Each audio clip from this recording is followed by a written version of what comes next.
Hello friends, welcome to Unacademy. This is me doctor Siddharth Arora. आज के दिन के लिए शायद बोला गया था कि शहीदों की चिताओं पर सजेंगे हर बरस मेले, वतन पे मर मिटने वालों का यही नामो निशान होगा। आज 26 जुलाई when we observe the Kargil Vijay Diwas, बहुत ही sad as well as proud moment both in one.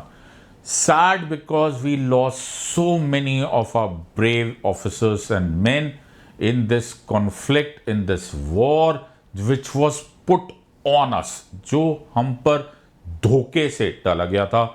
लेकिन प्राउड मोमेंट ऑल्सो बिकॉज इस दिन हम उन सब वीर ऑफिसर्स एंड मेन को रिकॉग्नाइज करते हैं, थैंक यू बोलते हैं, सल्यूट करते हैं, जिन्होंने एक बार नहीं सोचा अपने नेक्स्ट डे के लिए, अपने कल के लिए, and they gave it all for the Motherland. Big day my friends. अगर हम में 1%, 0.1% पेट्रियोटिज्म है ना, तो चिल्ला के अपनी जगह पर जहां बैठे हो बोल देना जय Hind. This is Jai Hind movement my friends. This is Kargil Vijay Diwas. And आज इस वीडियो के नाते हम कुछ नहीं कर सकते यार। We just can not do anything for these brave men who have given away their lifes for us. हम कुछ नहीं कर सकते, just reliving the memory of those brave warriors and those lion hearteds who made sure कि India का 1 inch जमीन भी दुश्मन ले ना पाए। So we are in this video, हम क्या कर सकते हैं? We can only try and understand भी क्या कर सकते हैं? We can only just go through कि क्या हुआ था, just to remember the history. कहा जाता है कि वो देश जो अपनी हिस्ट्री भूल जाता है उसकी ज्योग्राफी बहुत जल्दी खराब हो जाती है। मैं शायद समझा पा रहा हूं।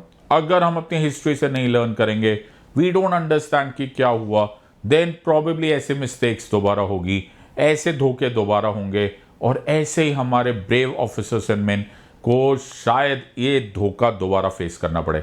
We don't want that to happen, and therefore मैं द नेक्स्ट फ्यू मिनट्स में जितना to the limited knowledge of a civilian जो हो सकता है, जो हम लोग को मीडिया में अवेलेबल है, जो कॉमन नॉलेज में पता है, war that was fought in 1999, Kargil war 1999, let us try and read about it, let us try and know at least एक थोड़ा बहुत ग्लिम्स हो जाएगा into what was that huge war that was called as Kargil War of 1999 and 26 July 1999 जब officially Operation Vijay, that is the operation that was launched by the Indian Defence Forces to make sure कि एक दुश्मन भी हमारी जमीन पर ना रहे, वो ऑफिशियली जब एंड हुआ, that day is recognized as Kargil Vijay Diwas. So big day, and in this let us try and understand कि ये war था क्या. So first of all let us understand the background of the Kargil war and obviously then the Kargil Vijay Diwas which subsequently happened. So Kargil war obviously happened between India and Pakistan, और ये पाकिस्तान एक ऐसी country है which is a failed state, लेकिन इस country का single point agenda ये है कि उसको हमेशा कोई ना कोई एंटी इंडिया कार्यक्रम करना होता है। In this entire situation Indian government, the state of India हमेशा कोशिश करता है that let peace be given a second chance. So ever since the birth of Pakistan, because हमें तो बर्थ की जरूरत नहीं थी, Pakistan took birth from India and हमने उनको बना के दे दिया एक पाकिस्तान, लेकिन एक हेडेक क्रिएट करके रख दिया। This country is continuously at war with India, whether official और अनऑफिशियल। इसी कॉन्टेक्स्ट में 1947-48 में द फर्स्ट कश्मीर वॉर हुआ, फिर 65 में एक और वॉर, फिर 71 में एक और war, and her time Pakistan was losing. It was not even losing, they were thrashed by the Indian Defence Forces. So वो 1971 में उनका पूरा 2 nation theory, so called Bangladesh gone, okay, everything, why हर टाइम हारते हैं, लेकिन वो हर टाइम यही उनका एक पॉइंट, सिंगल पॉइंट एजेंडा होता है कि वो किसी ना किसी तरीके से कुछ ना कुछ धोखा देते रहे। Indian, the state of India, the government of India हमेशा कोशिश करते हैं कि let peace be given a second chance. And इसी एस्पेक्ट में the ex prime minister of India Shri Atal Bihari Vajpayee साहब ने एक बस यात्रा कंडक्ट की। उस बस का यात्रा को बोला जाता है द लाहौर बस यात्रा। तो ये आपको वो फोटोग्राफ दिख रही होगी, दिस वाज द लाहौर बस यात्रा। एंड उस टाइम पर प्राइम मिनिस्टर ऑफ पाकिस्तान थे मिस्टर नवाज शरीफ। नाउ नवाज शरीफ, और आप नोटिस करोगे इन फोटोग्राफ से देखोगे कि इंडिया से बहुत सारे सेलिब्रिटीज, जाने मानी हस्तियों को लाहौर लेकर जाया गया। वाजपेयी साहब खुद बस में बैठकर वाघा बॉर्डर क्रॉस किए और गए as a good faith, as all in good faith, कि यार ये पाकिस्तान को बोला जाए कि let peace be given a second chance. बस करो यार, तुम एक तो तुम हमसे जीत नहीं सकते, ऊपर से तुम अपने आप को बर्बाद कर रहे हो, हमें तकलीफ दे रहे हो, let's just finish it off, let us stay as good neighbours. ये वाजपेयी साहब की नेबरहुड फर्स्ट पॉलिसी का एक बड़ा इंटेग्रल पार्ट था कि नेबर्स तो बदले नहीं जा सकते, चलो इनके साथ अच्छा रहते। जब Nawaz Sharif was the prime minister, उस टाइम पर जनरल परवेज मुशर्रफ पाकिस्तान आर्मी की कमान थामे हुए थे, और मुशर्रफ ने एक प्लान बनाया, और वो बहुत ही गलत इन ऑल टर्म्स था। गलत इन द सेंस कि वो मॉरली भी गलत था, वो लॉजिकली भी गलत था। मॉरली गलत इसलिए था बिकॉज हमारे और पाकिस्तानी आर्म्ड फोर्सेस में एक अनरिटन अंडरस्टैंडिंग थी। कारगिल, द्रास, बटालिक, मुश्को वैली, ये वो एरियाज है जहां पर विंटर्स में बहुत ही लो टेम्परेचर हो जाते हैं, -30, -40 temperatures. These are all above the height of 14,000 feet and above sea levels. तो एक अनरिटन अंडरस्टैंडिंग है कि इतने ऐसे सब जीरो टेम्परेचर्स में जहां पर ह्यूमन सर्वाइवल ही इतना मुश्किल होता है, तो ड्यूरिंग विंटर्स सारी फोर्सेस, चाहे वो पाकिस्तान की हो चाहे इंडियन आर्मी की हो, वो अपने अपने बेसिस को, अपने अपने बंकर्स को वेकेट करेंगे और लोअर एरियाज में आ जाएंगे जहां पर कि टेम्परेचर इतने ज्यादा बुरा हाल नहीं था। एंड जैसे जैसे बर्फ पिघलेगी ये सब लोग अपने अपने बेसिस को दोबारा ऑक्यूपाई कर लेंगे।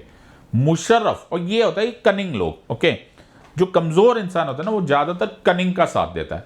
मुशर्रफ को मालूम था कि आई टू आई तो वो हमसे मुकाबला करेंगे नहीं, और जब करेंगे तब मार खाएंगे। एंड इंडियन आर्मी ने ऐसा एक बार नहीं कई बार साबित किया हुआ था। इन लोगों ने पूरा प्रॉक्सी वॉर किया हुआ है, इन्होंने इंसर्जेंसी का मेथड किया हुआ है, प्रॉक्सी, मतलब they know everything which is everything. जो एक कमजोर कंट्री, एक कनिंग कंट्री, एक कनिंग आर्मी का एग्जाम्पल है, वो मुशर्रफ की आर्मी पहले दे चुकी थी। अब जिसे बोलते हैं कि ये इंतहा हो गई, इन्होंने इस अनरिटन अंडरस्टैंडिंग को एब्सोल्युटली तोड़ दिया, और रावलपिंडी में एक प्लान बनाया मुशर्रफ ने that Kargil, Dras, Batalik, Mushkoh valley, ये जो अनरिटन अंडरस्टैंडिंग है इसको हम लोग तोड़ देंगे। और इन्होंने चुपके से विंटर्स के टाइम ही इन एरियाज को ऑक्युपाई करा दिया। तो अपनी ही आर्मी के लोगों को सिविलियन क्लोथ्स पहनाए, और उन सिविलियन क्लोथ्स में इसलिए पहनाए कि इन्होंने एक नई नैरेटिव बनाया कि ये है ना जो इंसर्जेंट्स है, टेररिस्ट है, ये लोग जाकर ना इन्होंने बंकर्स को ऑक्युपाई कर लिया।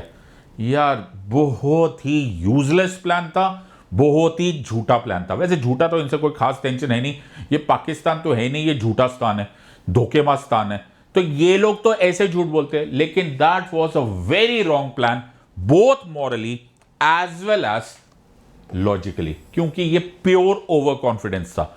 इनको लगा था कि कारगिल पे जाकर ये बेसिस पे बैठ जाएंगे, वो इतने हाइट पर है, यहां से अगर इंडियन आर्मी को बाद में पता भी चल जाएगा, it will be impossible for you to take over that entire area. तो आमतौर पे जब पहाड़ की लड़ाई होती है वहां पर उसको एडवांटेज होता है जो हाइट पे बैठा होता है, और ये बड़ी मेजर एडवांटेज होता है। Okay, 4 times 5 times 6 times soldiers चाहिए होते हैं to be able to take that back.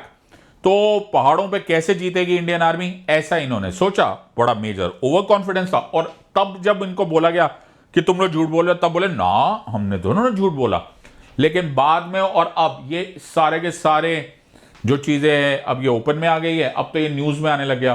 Kargil was a miss adventure, Musharraf sabotage talks on Kashmir, ये खुद नवाज शरीफ बोल रहे हैं। पता हो यार, मतलब अब तो इनकी बात हो गई। तो झूठ की सबसे बड़ा एलिमेंट होता है, झूठ की सबसे बड़ी प्रॉपर्टी होती है, वो ज्यादा देर रहता नहीं है, वो सबको पता चल ही जाता है। झूठ के पाँव नहीं होते, और that is the entire situation. अब तो मुशर्रफ और नवाज शरीफ इनके सारे दिन है। तो initially Pakistan denied its role in conflict, it backed its stand by saying that India was having a face off with Kashmiri freedom fighters. Narrative इन्होंने क्रिएट किया जो नोबडी बॉट, ओके, किसी को नहीं समझ, मतलब बच्चे समझ के रखते हैं। ये लोग अपने आईक्यू के हिसाब से सबके आईक्यू को कंपेयर करते हैं। इनका आईक्यू 0 डज नॉट मीन ना कि बाकी सबको, पूरी दुनिया को समझ में आ रहा था कि ये प्योर झूठ खेल रहा है। इनकी खुद की नॉर्दर्न आर्मी यूटिलाइज हो रही थी, खुद के इनके ऑफिसर्स पकड़े गए थे, उनके आई कार्ड्स पकड़े जा रहे थे, बट दैट्स व्हाट झूठास्तान इज ऑल अबाउट। एंड ये सामने सामने हो गया। सो बिल्डअप होना स्टार्ट हुआ। अगर तुम्हें मैं ये मैप दिखाऊं तो ये लाइन ऑफ कंट्रोल का मैप है, ओके। हमें धीरे धीरे दिखने लगा कि 200 to 250 मश्को वैली में हम लोग को नोटिस होने लग गए, ओके। काक्सार वैली में, काक्सा में, कारगिल में, बटालिक में, खारदुंगला में, इट वाज पूरा, ऐसा नहीं था कि ये कुछ 2-3 bunkers, the entire sequence of the national highway 1A को इन लोगों ने कवर किया। प्लान इनका बड़ा ऑडेशियस था, प्लान इनका बहुत ही विलेनस था। इनका प्लान था कि वो इस नेशनल हाईवे 1A को ब्लॉक कर देंगे और इंडिया को the major part of Kashmir से हटा देंगे। इन अदर वर्ड्स, वहां से काट देंगे रास्ता, they will block it and then they will isolate that part and attack it. यार इनके सपने हैं ना, जरूरत से ज्यादा ऑडेशियस थे बट उतने ही ज्यादा इलॉजिकल थे, but was very very very very villainous. जब इतना बड़ा धोखा हुआ तो सबसे पहले तो हमें मालूम होना चाहिए कि ये धोखा बहुत लंबा चौड़ा था। If you notice the map over here, तो मैं थोड़ी देर के लिए साइड से भी हट जाता हूं, तो the entire area was taken away. So you notice, ये तुमने बहुत कॉमनली अब सुन लिया होगा, चौबतला, खालूबार, जुबार, ये तो कैप्टन मनोज पांडे के नाम से फेमस हो गया। खालूबार एरिया, काक्सार, कारगिल, हम लोग सिर्फ कारगिल विजय दिवस बोलते हैं, but please understand it was not only Kargil, it was a very very, it was extremely, it was almost all NH1A के साथ इट वाज कवर्ड। ये धीरे धीरे पता चलने लगा। शुरू में तो किसी को अंदाजा भी नहीं था। पहले कुछ लोगों को लगा कि यार 1-2 होंगे, 5 होंगे, 10 होंगे, पहले तो था ही नहीं कि एनीबडी कुड हैव एंटर्ड। और इस पूरे एरिया में, बटालिक सेक्टर में, जहां पर इस तरह की बर्फ होती है, हम लोगों ने कभी सोचा नहीं था कि ऐसा धोखा भी होगा और ऐसी टाइम पर जाकर, जबकि एक अनरिटन अंडरस्टैंडिंग है, people will go and take position of our bunkers and वहां पर जमा हो जाएंगे और वहां पे गन्स पहुंच जाएंगे and very very high tech guns, huge amount of artillery support. और ये कोइंसिडेंटली हमको पता चला बाय 3 मई ऑफ 1999। तो थोड़ा कैलेंडर को देखते चले जाओ। सो 3 मई ऑफ 1999 को वहां के जो लोकल गडेरिए थे, जो लोकल शेफर्ड्स थे, उन्होंने हमारे आर्मी ऑफिसर्स को बताना स्टार्ट किया कि कुछ तो लोग दिख रहे। यू नो, लोकल्स को पता चल जाता है कि यार ये हमारे यहाँ का तो एरिया नहीं, आदमी का नहीं है, हमारे गांव का तो नहीं है, इस एरिया में नहीं दिखाई देता। ऐसे करके रिपोर्ट होने लगा। धीरे धीरे खबर आने लग गई कि कारगिल में है, द्रास में है, सो ऑन सो फोर्थ। और उन दिनों ये मीडिया में थोड़ा थोड़ा बिल्कुल ऐसे दिख रहा है यार कुछ इंसर्जेंसी हुई है, बट बात बहुत ज्यादा हद से हाथ में हट गई जब 15 मई तक हमारे एक patrol which was led by lieutenant Saurabh Kalia को नोटिस हुआ कि ये तो कुछ जरूरत से ज्यादा ही लोग दिख रहे। एंड वो हुआ which was unfortunately अनप्रेसिडेंटली।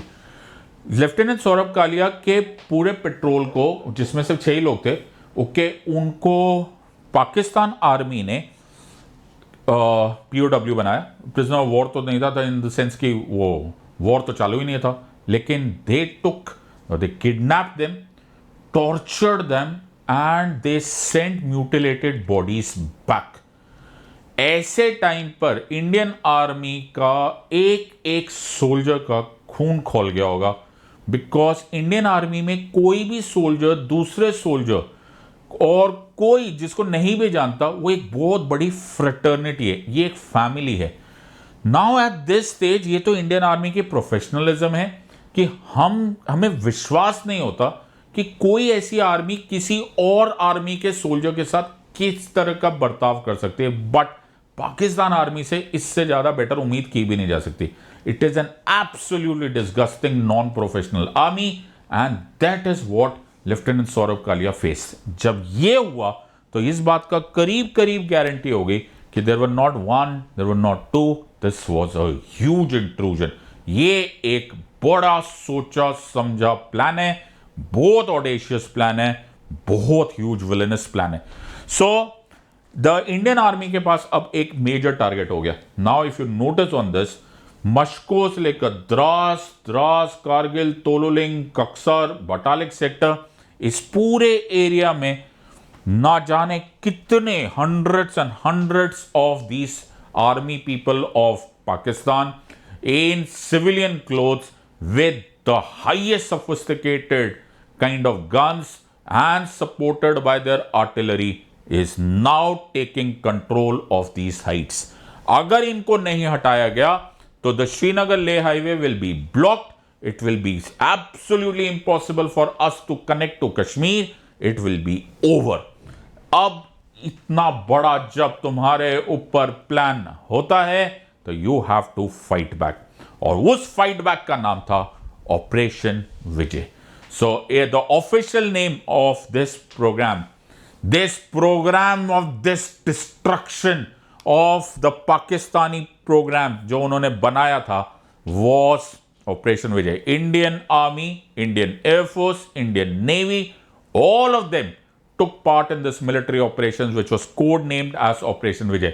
So Pakistan का जो प्रोग्राम था कि भाई वो तो अब ये धोखा दे लिया, अब तो ये आ नहीं पाएंगे, अब ये कैसे इतने ऊपर के बेसिस को कंट्रोल करेंगे, तो अब समय आ गया था इनको बताने का कि what is Indian army, what is the moral of Indian defence forces, and सबसे इंटरेस्टिंगली कि ये सब कुछ has to be done at 14,000 feet and above. तो ये ऐसा ही नहीं है कि सिर्फ बंकर्स ऑक्युपाइड है, ये ऐसा है कि वहां पर it is almost impossible to take any of this bunker without a considerable risk and a very very considerable risk to life, because ऊपर से, जैसे वर्ड्स में बाद में बोला गया था, इस हाइट से ऊपर से एक पत्थर भी फेंका जाए ना तो वो गोली की स्पीड से नीचे आएगा। लेकिन this was the resolve of our defence forces. और थोड़ी देर तुम इमेजिन करो, जस्ट इमेजिन कि तुम एक पहाड़ के बेस पे खड़े हो और दुश्मन ऊपर बहुत हाइट पे छुप के बैठा हुआ है, तो वो तुम्हें देख रहा है, तुम उसको नहीं देख पा रहे, and in the icy heights of Kargil तुमको ये वॉर लड़ना है एंड एट ऑल कॉस्ट तुमको ये वॉर जीतना है। Can you imagine the scope, can you imagine the challenge of operation Vijay? और ऑपरेशन विजय, कभी मौका मिले तो आप प्लीज कारगिल जाइएगा, ओके? कभी मौका मिले, जा रहे हो तो वहां पर रुकेगा, please maintain the decorum, because वो एक कोई साइट सीइंग स्पॉट नहीं है, वो एक मंदिर है, वो एक मस्जिद है, वो एक गुरुद्वारा है, वो एक रिलीजियस स्पॉट होना चाहिए जहां पर हमारा देश के सोल्जर्स ने अपनी जान दे दी। वो रिलीजन है जिसे हम बोलते हैं देशभक्ति, उस रिलीजन का अगर मंदिर होगा तो ये होगा। सो आप कभी जाइए ऑपरेशन विजय तो वहां पे लिखा होगा, ओके? ये एक्चुअली उसी की जगह है। Says this memorial is dedicated to the martyred soldiers who gave their today for our tomorrow, presented to nation by GOC 14 course. और इसी तरह से यहाँ पर लिखा हुआ है ऑपरेशन विजय इन May 1999, और वहाँ की पूरी कहानी, right? The mountain brigade was inducted in Drass to evict Pakistani intruders occupying strategically important heights of Tololing, Tiger Hill, Point 4875 and Mashko Valley. Considering the enormity of intrusions, balance of 8 mountain division was also inducted. What followed was a saga of unparalleled courage, valor and sacrifice. A fierce battle was fought by the Indian soldiers to smother the nefarious designs of the enemy, and in one of the most treacherous terrains on the earth, the enemy was disgracefully evicted by 26 July 1999. The memorial is a testimony of the supreme sacrifice made by the Indian soldiers while restoring the izzat of our motherland. Izzat of our motherland. The word that is written is izzat. Yes, my friends, ये इज्जत की लड़ाई थी. This is इज्जत की लड़ाई. This is how our armies fight for the glory of the motherland. So this is the ये दिन, अगर तुम्हें इन बातों से, इन पिक्चर्स से तुम्हारे रोंगटे नहीं खड़े होते, तुम्हारे गूज बम्स नहीं आते, तुम में कुछ तो कमी है विद रिस्पेक्ट टू देशभक्ति। I don't want to see this part. तो हम लोग एक एक चीज को देखेंगे। सो पहले हम पढ़ेंगे अबाउट द मेन, ऑब्वियसली, जिनके कंधों पे इतनी बड़ी जिम्मेदारी थी। Now we will talk about the men who were ordered and who decided कि यार कम वॉट में हमारी मदरलैंड पर, हमारे देश की एक भूमि का 1 इंच भी हम नहीं छोड़ेंगे। And the main for this part. और इनमें से बहुतों को आप शायद नाम से जानते होंगे, आपने इनके बारे में पढ़ा होगा, but today let us say a silent thank, और rather say let just know about them, that is more than enough. So this is Kargil Vijay, remembering the heroes of operation Vijay. सो ये grenadier Yogendra Singh Yadav, rifleman Sanjay Kumar, Paramvir Chakra recipients होने का मतलब क्या होता है मालूम है? इसका मतलब होता है they did not only fight, they went beyond the call of duty. एक मूवी है लक्ष्य, if I am not wrong the name of the movie, उसमें दिखाया गया कि एक ऐसा जो हीरो है वो ऐसा बिल्कुल स्ट्रेट पहाड़ पर चढ़ता हुआ गया, वो पत्थर की दीवार है, फिर गया और बंकर्स पे जाकर सारे पाकिस्तानी बंकर्स को उड़ा दिया और जीत गए। अगर किसी को ये बात हकीकत ना मालूम हो ना, तो आपको लगेगा हाँ ऐसी कौन सी, ऐसा हो सकता है क्या, ऐसा हुआ है और ऐसा इन्होंने किया है। सो इसी तरह से पत्थर की दीवारों के ऊपर चढ़कर, straight walls hundreds of feet, our men went, destroyed the bunkers of Pakistani forces and took back control. अगर तुम हिंदी मूवी में देखोगे ना, तो तुम्हें हिंदी मूवी में भी लगेगा यार इतना भी ज्यादा फिक्शन नहीं होना चाहिए। ये इन बहादुरों ने किया है। Not only this, young officers, captain Anuj Nayar, ये यंग ऑफिसर्स मतलब अभी अभी out of the academies, NDAs and IMS pass out, इन्होंने एक बार नहीं सोचा यार, मतलब they just went, they were lions and they decided to give the enemy hell. इनमें से बहुतों के नाम तो तुम मतलब आज शायद बच्चे बच्चे को मालूम है। The great captain Manoj Kumar Pandey, जिनको मतलब जितना बोला जाए उतना कम है, leading Gorkha rifles at Khalubar. इन्होंने मतलब ही gave such challenges to the army of Pakistan कि वो शायद आज भी ना भूले कि एक ऐसा था कैप्टन मनोज कुमार पांडे, और उनके नाम पर ये मनोज पांडे गैलरी है exactly at the spot of Kargil. तो जैसे मैंने बोला था, अगर आपको जाने का मौका मिले please go over there and वहां पर थोड़ी देर ना शांति से गर्दन झुकाकर से silent thanks to these brave man who did not think कि यार क्या कर रहे हैं यार, we are right now facing death, but we will go and fight out this war. And of course इस मूवी के बाद जो शेरशाह आई थी, उससे पहले बहुत कम लोगों को मालूम था, लेकिन thankfully and I am happy कि लोगों को पता चल रहा है the great Shershah. Captain Vikram Batra, September 9, 1974 to July 7, 1999। यार 25 साल की उम्र भी नहीं थी। एंड ये दिल मांगे more, I remember very very emphatically, we were in college जब ये हो रहा था और जब हमें पता चल रहा था कि कैप्टन विक्रम बत्रा शहीद हुए, ऑलमोस्ट एवरीवन जो देख रहा था was crying because this Kargil war was incidentally televised. It was the first war जो शायद हम लोग को टेलीविजन पे दिख रहा था और हमको पता चल रहा था। And this was the photograph, I don't even forget this scene because ये सीन आया और उसके अगले ही दिन ये खबर आई that captain Vikram Batra has lost his life और he was killed in action. It was very very sad. लेकिन आज वो मूवी देखते हैं हम लोग शेरशाह, तो we remember, and today also जब मैं ये बात बोल रहा हूँ, it is very very difficult for me to control my tears and I mean it because we saw कि हमारी एज ग्रुप के लोग कभी सोच भी नहीं रहे कि कल उनका क्या होगा, and they went on and fought the wars and to make sure, as they said, the इज्जत of the motherland को बचाने के लिए। so this was the point। इसी battle of point 4875 के लिए फाइट हुआ था। 4875 बहुत ही डिफिकल्ट था। मैं वहीं की फोटोग्राफ शेयर कर रहा हूँ। So this is this. तो मैं इसको कुछ नहीं बोला. Of all the features in Mashko Valley held by intruders, point 4875 was tactically the most important, as its top and forward slopes directly overtook a 30-kilometer stretch of Leh-Srinagar highway.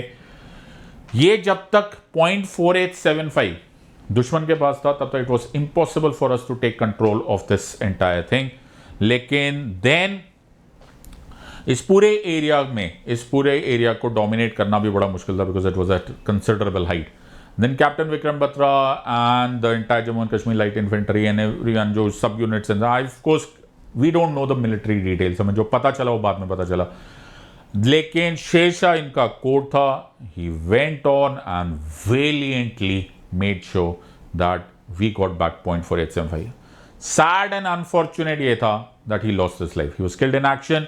और आज इस .4875 को आज उनके ऑनर में Batra top बोला जाता है. Of course he was also awarded the Param Vir Chakra posthumously, but ये एक यादगार हो गई. And this is as I said, this is how we can just say thanks to not only Captain Vikram Batra but also to his family. It's not easy.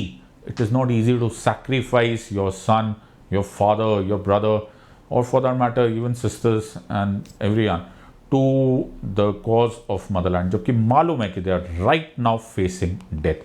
और ऐसे बहुत सारे examples हैं. मैं किन किन का नाम लूँ और जिनका मैं नाम नहीं लूँगा, ऐसा नहीं है कि हम उनको रिकॉग्नाइज नहीं करें, but of course for the lack of information, since we are civilians and we do not have those many information, but हर एक को शत शत नमन. और दिस इज ऐसे बहुत सारे स्टोरीज है और every one each above another one, and this was continuation on this part. So I think we should be ensuring that this is how you get the picture कि these men, okay, whom we lost, were knowing very clearly knowing that it will be very difficult for them to take this, but एक बार भी उन्होंने उसको ये नहीं सोचा. They did not think कि what is the difficulty. They said ये हमारे देश की इज्जत का सवाल है, ये दुश्मन ने हमें धोखा दिया है. We will ensure that we'll oust the last of them till the last moment. एक भी इंट्रूडर जब तक नहीं था तब तक ये लड़ते रहे. और उसी दिन को 26 जुलाई को हम लोग रिकॉग्नाइज करते हैं Kargil Vijay Diwas. And I should at this stage I should also be talking about the machine. Yes, यहां पर भी बड़ा इंपॉर्टेंस है. So it was not only the men that we should also recognize, but also talk about the modernization, the equipments जिसकी आज हमने बहुत ज़्यादा हम नोटिस कर रहे हैं. Rafale fighter planes, BrahMos missiles, Sukhois and all, ये बहुत इंपॉर्टेंट प्ले करता है रोल. और इसी में we should be also talking about the Bofors guns. इस गेम चेंजर वेपन को वैसे minus the controversy of that howitzers बोलते हैं. Okay, so these are howitzers जो पाकिस्तानी से कभी सोचा नहीं था कि इतना सटीक यूटिलाइज किया जाएगा. तो you should also say thanks to the artillery wing of our army. इतना सटीक निशाना मारा जाएगा कि sometimes a few feet away from the enemy bunkers ये बोफोर्स फायर करता था और वहीं पर ही जाकर लैंड करता था जहां पर इरादा था. पाकिस्तानी इसको कभी नहीं पता चला था यार इतने हाइट पर ये बोफोर्स गन ले आएंगे. बताओ, ये बोफोर्स गन गई and Bofors gun turn the tide of the game for always. And you should know a bit about Bofors. It was one of the best steps taken by the Indian Army. It can target the enemy up to the range of 42 kilometers and its barrel can move around till 70-degree angle. So if you notice, you know, एक round जब blast हुआ, पाकिस्तानी इसको कभी होश नहीं आया कि यार ये क्या हो गया. ये तो मतलब उनको सपने में भी नहीं आया था. This is the difference between a professional strategic huge planning और दूसरी तरफ से कनिंग लोग. तो वो तो उनको तो सिर्फ कनिंग ही आती है, लेकिन हमारे फौजियों को लड़ना आता है. And step by step gradually step by step based on the strength, based on the वीरता, based on the technical know how of our forces, हमने धीरे धीरे पाकिस्तानी इसको पीछे हटाना स्टार्ट किया. जैसे जून 13 तक इंडियन आर्मी ने रिकैप्चर कर लिया था तोलोलिंग. सो ये अगर तुम वहां पर जाओगे एट द वो सॉर्ट, तो वहां पे ऐसा मार्क किया हुआ है तोलोलिंग, तो जस्ट टू नोटिस कि तोलोलिंग क्या था। तोलोलिंग वाज दैट पार्ट जहां से टर्न हो गया, टाइड हो गया। तो ये मैंने इंडियन आर्मी की वेबसाइट से निकाला, it was a turning point, right, जहां से अब ये कहानी पलट गई थी कि यस, हमने वो मेजर विक्ट्री अचीव कर ली थी, द बैटल ऑफ तोलोलिंग। उसी तरह से हमने ऐसा भी नहीं किया कि सिर्फ it was happening only on the Kargil sector. In fact Indian air force और Indian navy was also involved in this. Operation Safed Sagar launch किया था इंडियन एयरफोर्स ने, ऑपरेशन तलवार लॉन्च किया था इंडियन नेवी ने, क्योंकि Indian navy wanted to ensure कि कहीं कराची साइड से या फिर कोस्टल एरिया से पाकिस्तान कुछ होशियारी ना करे। And operation Safed Sagar was very very important because बहुत सारे बंकर्स ऐसी हाइट पे थे जहां से ना बोफोर्स की वजह से ना ही वॉक करके या फिर क्लाइंब करके यू कुड रीच। तो at that time operation Safed Sagar was launch, but इसमें भी हमारी शराफत देखो और हमारी ईमानदारी देखो और हमारे रिस्पॉन्सिबिलिटी देखो। हमारे प्राइम मिनिस्टर, हमारे गवर्नमेंट ने क्लियरली बोल दिया था हम एलओसी फिर भी नहीं क्रॉस करेंगे, लाइन ऑफ कंट्रोल हम फिर भी नहीं क्रॉस करेंगे। चाहते तो हम लोग एलओसी क्रॉस करते और पाकिस्तान का निस्तान बूत किया जाता, कहा नहीं बाबा तू कौन, ऐसा हो जाता, लेकिन ऐसा नहीं किया गया। We ensured that we will not cross LOC despite the fact that we had considerable air power. And हमें इसका ऐसा नहीं होता है, कोई भी ऐसा स्टेप लिया जाता है ना, उसकी प्राइस भी पे करनी पड़ती है। सो 27 मई को flight lieutenant Nachiketa was taken as prisoner of war. फिर स्क्वाड्रन लीडर अजय आहूजा, जिन्होंने उनको लोकेट करने की कोशिश की, but he was killed in action again. जब भी तुम इस तरह के रिस्पॉन्सिबिलिटी से बिहेव करते हो तो ये you hats off to our forces कि उन्होंने कभी भी किसी भी पॉलिटिकल डिसीजंस पे इफ्स एंड बट्स नहीं किया, even at the cost of the life. और यही हुआ, but this should also be a remembrance to the expertise and to the technical expertise of Indian air force, जिन्होंने ऑपरेशन सफेद सागर लॉन्च किया। और ये बहुत ही मुश्किल था बिकॉज इतने हाइट पर इवन प्लेन्स को बैलेंस करना और वहां से भी सटीक निशाने मारना इज वेरी वेरी डिफिकल्ट। लेकिन अगर तुम इन फोटोग्राफ्स को देखोगे which is now been declassified, तो टाइगर हिल पर बॉम्बिंग, ओके, तो उनको लेजर गाइडेड बॉम्ब्स को यूटिलाइज करके बिल्कुल हाइट से बंकर्स को टारगेट किया गया। इन अदर वर्ड्स, जहां पर आपके बोफोर्स के या फिर आर्टिलरी फायर नहीं जा रहा है या फिर हमारे सोल्जर्स डायरेक्टली नहीं पहुंच पा रहे, वहां पर इंडियन एयरफोर्स ने किया। और इसमें you should also be thankful to Israel as a country, जो कि जिन्होंने हमको प्रोवाइड किया what are called as laser guided bombs and helped us out in this entire thing. So ये ऑब्वियसली पाकिस्तानी इसके बस का नहीं था कि भाई ये तो कुछ ज्यादा ही खतरनाक लोग हैं, इनसे तो निपटा जा नहीं सकता। आई एम श्योर पाकिस्तान को बहुत पहले रियलाइज हो गया था। एंड देन ऑन 26 जुलाई 1999 the Kargil conflict officially came to an end as Indian Army announced complete eviction of Pakistani forces। ये फोटोग्राफ क्या इमोशंस तुम्हारे में लाते हैं, ये हर एक इंडियन होने के नाते किसी के आंखों में आंसू आ रहा होगा, किसी के गूज़बम्प्स हो रहे होंगे, किसी के रोंगटे खड़े हो रहे होंगे, किसी को याद आ रही होगी, किसी को प्राउड का मोमेंट होगा। But as an Indian we can only say a silent thanks to everyone who fought this war for us, right? And नाम भी नहीं मालूम हमको, okay? लेकिन freedom is never cheap, okay? हम सिर्फ चुप हो सकते हैं, थोड़ी देर खड़े हो सकते हैं और थैंक यू बोल सकते हैं और ज़्यादा कुछ नहीं कर सकते। तो आज जैसे इंडियन आर्मी ने एक मैसेज क्रॉस किया कि और कुछ नहीं कर सकते, तो नथिंग अबव द नेशन, हमारे हर एक्शन में ये हो जाए कि नथिंग अबव द नेशन, तो मेरे ख्याल से this would be the most appropriate tribute to everyone who was involved in the Kargil war. So Paramvir chakras, Mahavir chakras, के Vir chakras and so many men who fought at those sides जहाँ पर हम और आप शायद थोड़ी देर खड़े भी ना हो सकते, और वहाँ पर जाके ये लड़े right in the face of death and one for the इज्जत ऑफ द मदरलैंड। एंड ये एग्जैक्टली वहाँ का ही फोटोग्राफ है, ओके? किन का नाम लूँ, किन के आगे किनको क्या बताऊं, हर एक एक गाथा है, हर एक एक वीरता की गाथा है। एंड एक से बढ़कर एक होंगे, एक से बढ़कर एक कहानियां होंगी, something that is super human. When you go home, tell them of us and say for your tomorrow we gave our today. So सरफरोशी की तमन्ना अब हमारे दिल में है, देखना है जोर कितना बाजुए कातिल में। So I belong to a defense family and I have lost many men in my family to war and that is why possibly मैं शायद ज़्यादा इमोशनल हो रहा हूँ, लेकिन I am sure every Indian should be and must be. And I am sure कि अगर हम इतना वादा कर ले कि जहां पर भी हम हैं और जिस भी पोजीशन में हम हैं, थोड़ा सा ही सही, before we do everything, let's think about them once. If we are able to do it once, I guess it would be an honest tribute to all of them.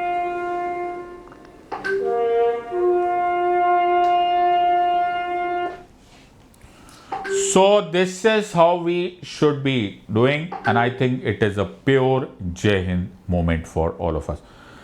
This is what we could share on Unacademy. Please make sure that you be watching us.